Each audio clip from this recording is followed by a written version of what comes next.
Hello, sweet Migs. Yeah. It's your birthday, Miggy _VT. Congratulations and happy birthday.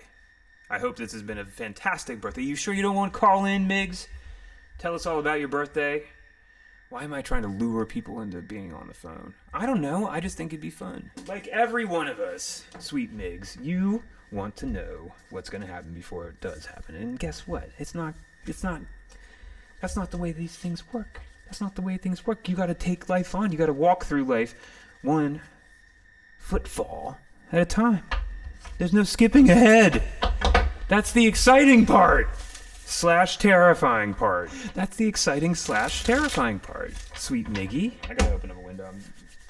Let's get a little of that crisp Hollywood air flowing through here. That's right, we're broadcasting from the world's most glamorous place, Hollywood, California. Call me a braggart, but don't call me a liar, because it's totally true.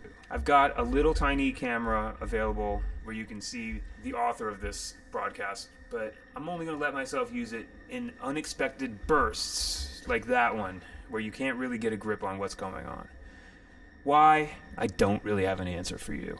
Miggy, I'm just going to crack the other window on the other side of the building, and see if my neighbor isn't listening to his favorite song, which he always listens to. Oh, there it is. Now I can think, because I know my neighbor's over there. Oh, yeah. Wait a minute. What the hell? Yeah.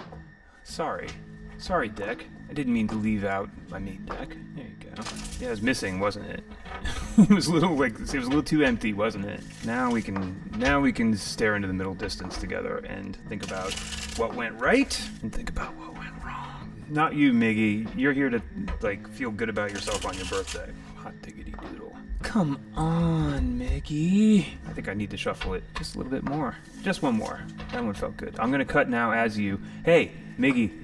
I'm going to be cutting as you, and I'm using my non-dominant hand, you know, non-dominant hand, to cut this card into 3 piles and then to recombine them into one deck in the order that I see fit. See fit, feels right. Lots of banging around this time, a lot of percussion. What can I say? I'm running on a lean mixture, as George Carlin would say. What up, Raven? Welcome. This is a birthday read for Miggy _VT to bring you current. And we're just finding our way through it, aren't we? This is the first card down. I just want to see it. 8 swords. Miggy, the deck is starting you someplace here. And it's your birthday. I'm going to give you the 13-card Solomon spread. There, I said it. Buckle your seatbelts, because you're not going anywhere.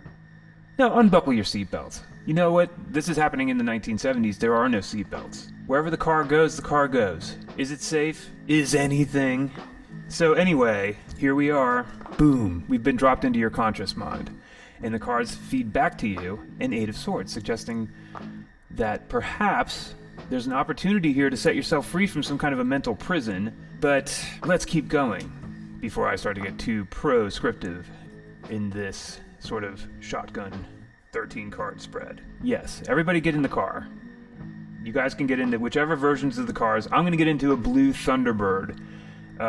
It's going to be not a station wagon. It's like a sedan, but it's roughly 75% larger than the average car in 2025. Just generally, it's very large. It's kind of ridiculous how much steel is involved in what ultimately amounts to at the very most a 6-passenger vehicle.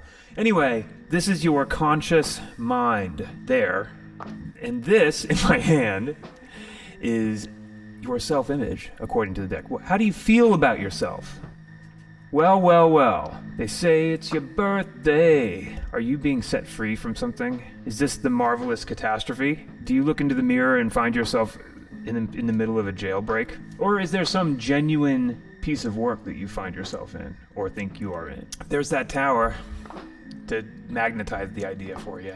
What's in your imagination? Yeah, look at that. You got a head full of swords, and in your imagination, pure, passionate harmony. The ability to ride almost frictionless through your own imagination. That is where you want to be. Not on the beach amongst the swords. That gray background there suggests something around communication with the divine, suggesting perhaps that there's a message available for you in your divine mailbox around setting yourself free from certain constraints. even as you imagine that freedom. And then, while you sit there silently pondering all this, I wonder where this is connecting for you. Self-image. I look in the mirror and see a tower card. Or is that just me splashing my energy into your cards? It's possible, I suppose. It doesn't happen, really. I won't cop to that. I don't think it actually happens. Anyway, card number 4. Card number 4 is going to take you all the way down to the basement. It's going to take you down to that Emperor level of foundational energy. And we're going to find there 10 wands. You know what that suggests to me? It suggests strength. Passionate strength. It suggests... I can see it suggesting momentum. I can see it suggesting, like you have a head of steam up. That's the 5th card. That's the Hierophantic 5th card. Suggesting the lesson of the moment. And here, in the 6th card, we find the backdrop. Where are we coming from? Where are we broadcasting from in this moment? Well. We're coming to you live from the scene of some growth. Ugh. Look, growth. Is growth the word for these 2 cards? Yeah. Sadly, happily, it is. It's like, it's not going to kill you, so it's only going to make you stronger. But the cards are suggesting that you find yourself, you're reckoning with yourself in a moment of difficulty, and you are broadcasting from a moment of difficulty. I'm not going to sugarcoat it, because the card's imagery will reject me if I try to. You're seeing very loud cards right there. And this is not the most settled card in the world to have in your subconscious. It suggests that there's a nuclear force of energy and of passion inside there. You're dreaming of the harmony.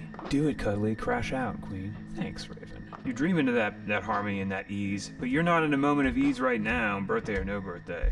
And again, feel free to chime in and call me wrong. I will tweak any and all of these interpretations. I am just spieling on what I'm seeing here. Let's see here. As I continue to mud wrestle with the screen real estate issue around the 13-card spread. There we go, that's better. And there's that lesson card. What's the lesson of the moment? You know what? I feel like holding off on that one for a minute, because we've still got 7 more cards. Sheesh. Let's drop a timeline on this piece, shall we? We've got this energy all teed up. Where are we on the timeline, we might ask? Well, we've started here with the concept of a divine idea. Purity. Inspiration, ? Sure. But the idea is strong, powerful, and clear, and true, and right. And so is our story at its beginning. Now, wow, broad story, broad, powerful story. First, intellect. Now, heart. Then, authenticity. Boom, boom, boom. These are huge, loud forces being shown you. Being shown to you. Divine wisdom, divine love, the channeling of divinity itself to our terrestrial plane. Number 17, creating the tunnel of energy between number 18, the moon, and number 16, Earth. Battlefield Earth. Every time I look at the tower now, I just see the front page of the New York Times. Material godless existence. What happens when you choose to experience the world without divinity? There it is. It's called the Tower. The Tower is also there as a symbol of any kind of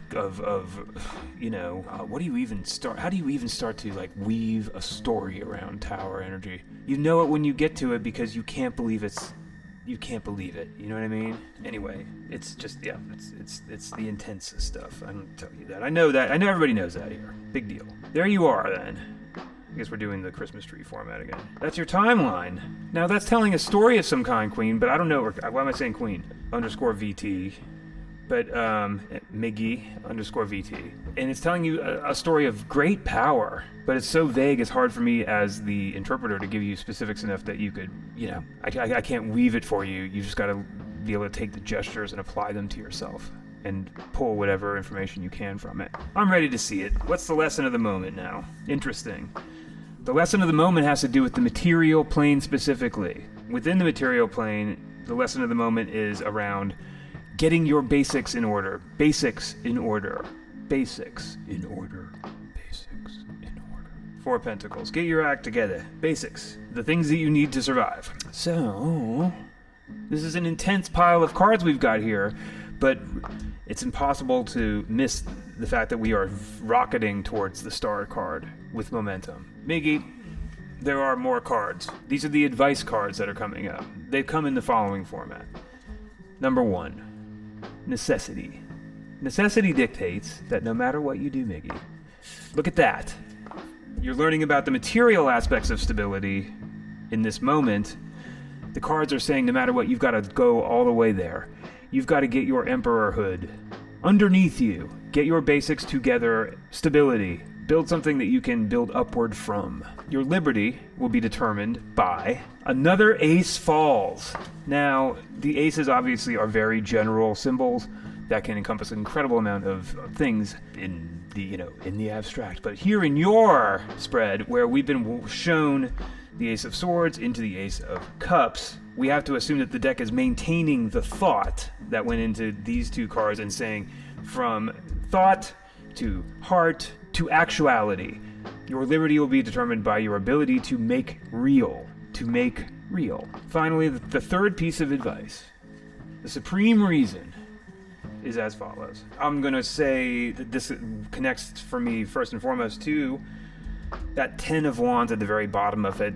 This intensity, this 10 energy here in your subconscious slot in those 10 wands is being referred to here in the Supreme Reason card as it shows you 10 cups. Open your heart, like seek out the full spectrum of emotional power experience, That said, this card also flexes a fair amount in the interpretations, and so what you're seeing there could be an end of a cycle that the cards are pointing you towards. The cards, for all I know, might be pointing you towards the concept of temporarily pretending like you're in love with somebody, where this becomes presentational, like ta-da, just understand how loose these symbols can be applied. Do you understand? So the cards are screaming to you 10 cups, which to me screams, like, at first something about like walk towards joy at all costs, real love and joy, like make that your priority. Necessity dictating that that it is materialized and stable, and that all of this is just pointing towards making things real, like working in the material space, not making things real necessarily, but experiencing them in the real, not just in the theoretical. I know this is like somewhat vague, but it's like I'm hoping that it's connecting for you here on your birthday. There's one more card, the 13th card, and this is the card that's going to speak to your evolutionary moment. Okay? I just peeked. Guess what? I love this for a birthday. Miggy, your evolutionary energy is a major arcana energy. It's the strength card. It's divine strength. You're being brought into your power by these cards. You're being yanked towards your power. Your cards are screaming, come here, come here, come here. Boom, come to me. How? How do I do it? How do I arrive at strength? You scream back at the cards. They say, well, this much heart, which you will achieve if you, as a matter of necessity, get your basics in order, or empty yourself out and let yourself be filled with the divine, and, make a new world for yourself. It's one way to read that. You see what I mean? Sweet Miggy _VT. Does that connect for you in this moment? It'd be funny if Miggy was like, no. And then if Miggy was like, I just turned 7. The cards are telling me to get out of AZ. I hate it here, crying. Oh, I'm sorry that you're unhappy. Well, guess what? If you're getting that message, you better bleep and listen to that message. The cards are saying, follow your happiness. Follow your bleeping happiness. The cards are saying, but as a matter of necessity, you need to find a throne of power, stability within that throne.